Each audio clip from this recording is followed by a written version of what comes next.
নোয়াখালীর চৌমুহনীতে হাজী কাচি বিরানি হাউজের বিরুদ্ধে মিথ্যা খবরের প্রতিবাদে সাংবাদিক সম্মেলন। জুনায়েদ কামালের তথ্য ও ভিডিও চিত্রে ডেস্ক রিপোর্ট।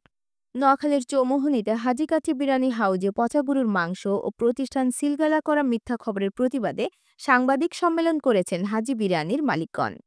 বৃহস্পতিবার সকালে চৌমুহনীর ব্যাংক রোডে হাজী বিরানি হাউজে এ সাংবাদিক সম্মেলন হয়। এতে সাংবাদিকদের সামনে লিখিত বক্তব্য পাঠ করেন প্রতিষ্ঠানের ব্যবস্থাপক মোহাম্মদ জাহিদুল ইসলাম। তিনি বলেন, গত ২৯ মার্চ কাচ্চি বিরানি হাউজের বিরুদ্ধে একটি সংবাদ প্রচার হয় বিভিন্ন সামাজিক যোগাযোগ মাধ্যমে। অনেক ইউজার এটি তাদের আইডি ও পেজে শেয়ার করেন, যা সম্পূর্ণ ভিত্তিহীন, বানোয়াট এবং উদ্দেশ্য প্রণোদিত। এ সংবাদে যে গন্ডারের মাংস পাওয়া যায় ও হাজী কাচ্চি বিরানি হাউজে ম্যাজিস্ট্রেট দ্বারা সিলগালা করেছে মর্মে লেখা হয়েছে, এমন কোনো ঘটনা নোয়াখালীর বেগমগঞ্জ তথা চৌমুহনীতে কখনো ঘটেনি। ওই বিভ্রান্তকর সংবাদে বেগমগঞ্জ উপজেলা নির্বাহী কর্মকর্তা ও নির্বাহী ম্যাজিস্ট্রেট ফজলুর রহমান এবং সহকারী কমিশনার ভূমি হাফিজুল হক নামে যে দুজন কর্মকর্তার নাম প্রচার করা হয়েছে, এ নামে কোনো কর্মকর্তা বেগমগঞ্জে কখনোই দায়িত্বই পালন করেননি। বেগমগঞ্জ উপজেলা নির্বাহী কর্মকর্তা ও ভূমি কর্মকর্তার অফিসে রাখা নাম, পদবি ও দায়িত্ব মেয়াদকাল বোর্ডে দেখতে পাবেন। তারা সংবাদ সম্মেলনের মাধ্যমে নিশ্চয়তা দিয়ে বলেন, হাজী কাচ্চি বিরিয়ানি হাউজের খাবার তৈরির প্রক্রিয়া দেখা সবার জন্য সবসময় উন্মুক্ত। যে কোনো ব্যক্তি, সরকারি প্রতিষ্ঠান, গণমাধ্যম কর্মী যে কোনো সময় আমাদের খাবার তৈরি ও পরিবেশন নিজের স্বচক্ষে দেখতে পারবেন, কোনোরূপ দ্বিধাদ্বন্দ্ব ছাড়াই। আমরা প্রশাসনের মাধ্যমে আমাদের হাজী কাচ্চি বিরিয়ানি হাউজের দুর্নামের জন্য এই তথ্য প্রকাশের সাথে জড়িত ব্যক্তি, প্রতিষ্ঠানের ফেসবুক পেজ সহ সকলকে আইনের আওতায় আনার জন্য অনুরোধ করে সুস্থ তদন্ত ও বিচার দাবি করছি। এ সময় উপস্থিত ছিলেন প্রিন্ট ও ইলেকট্রনিক্স মিডিয়ার সাংবাদিকবৃন্দ। পচা গরুর মাংস পাওয়া ও প্রতিষ্ঠান সিলগালা করা মিথ্যা খবরের প্রতিবাদে আজকের এই সাংবাদিক সম্মেলন।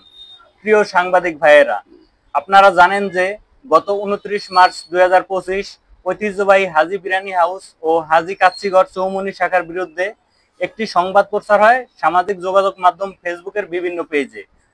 অনেক ইউজার এটি তাদের আইডিতে ও পেজে শেয়ার করে, যা সম্পূর্ণ ভিত্তিহীন, বানোয়াট এবং উদ্দেশ্য প্রণীত। বেগমগঞ্জ উপজেলা নির্বাহী কর্মকর্তা ও ভূমি কর্মকর্তার অফিসে রাখা নাম, পদবি, দায়িত্ব ও মেয়াদকাল বোর্ডে দেখতে পাবেন। প্রিয় সাংবাদিক ভাইয়েরা, এই হাজী বিরিয়ানি হাউস দীর্ঘ এক যুগেরও বেশি সময় যাবৎ সুনামের সাথে ব্যবসা করে মানুষের মুখরোচক খাবার পরিবেশন করে আসছে এই চৌমুহনীতে। এক শ্রেণীর অসাধু ব্যবসায়ী হীন স্বার্থে এবং হাজী বিরিয়ানি হাউসের সুনাম ধ্বংস করে তাদের স্বার্থ উদ্ধারের জন্য গত ২৯ মার্চ ফেসবুকে ও সামাজিক যোগাযোগ মাধ্যমের বিভিন্ন সাইটে মিথ্যে, বানোয়াট তথ্য প্রকাশ করেন। আমরা তার নিন্দা জানাই। আমরা এই বিষয়ে মাননীয় বেগমগঞ্জ উপজেলা নির্বাহী কর্মকর্তাকে অবহিত করেছি। আমরা আজকের সাংবাদিক সম্মেলনের মাধ্যমে নিশ্চয়তা দিচ্ছি যে হাজী বিরিয়ানি হাউস ও হাজী কাচ্চিগড়ের খাবার তৈরির প্রক্রিয়া দেখা সবার জন্য সবসময় উন্মুক্ত। যে কোনো ব্যক্তি, সরকারি প্রতিষ্ঠান, গণমাধ্যম কর্মী যে কোনো সময় আমাদের খাবার তৈরি ও পরিবেশন নিজের স্বচক্ষে দেখতে পারবেন, কোনোরূপ দ্বিধাদ্বন্দ্ব ছাড়াই। আমরা প্রশাসনের মাধ্যমে আমাদের হাজী বিরিয়ানি হাউস ও হাজী কাচ্চিগড়ের এই দুর্নামে তথ্য প্রকাশের সাথে জড়িত প্রতিষ্ঠানের ফেসবুক পেজ সহ সকলকে আইনের আওতায় আনার জন্য অনুরোধ করে সুষ্ঠু তদন্ত ও বিচারের দাবি করছি।